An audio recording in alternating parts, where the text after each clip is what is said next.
Ladies and gentlemen, my video tutorial is about getting rid of the ransomware called Qehu.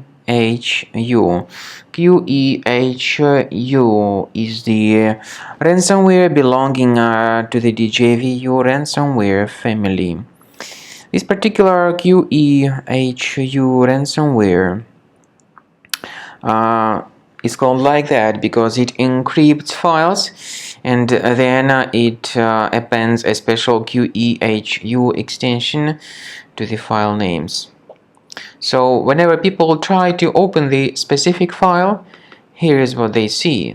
It says that Windows can't open this type of file with the Qehu extension.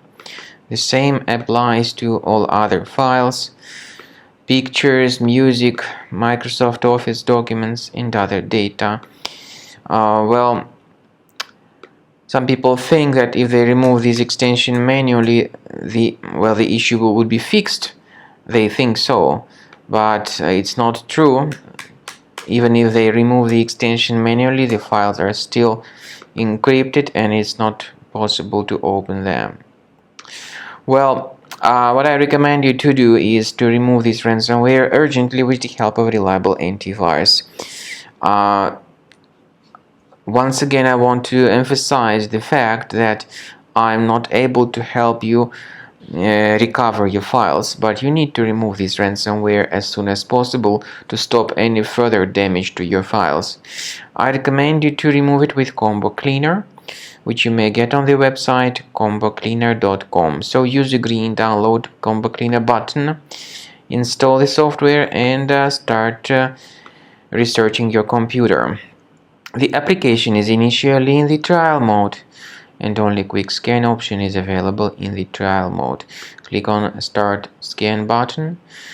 The application would first of all update its anti-malware database. So do not skip this very important step.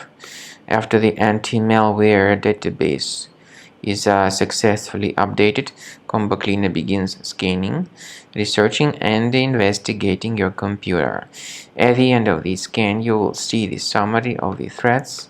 You will also be able to know their locations, and based on that summary of threats, some of the infections can be removed manually, but I recommend you to consider upgrading to premium. This way you can get your data always protected in the future. Speaking about file decryption, please find a special link in the description to this video, which will give you more information on how to possibly recover your data.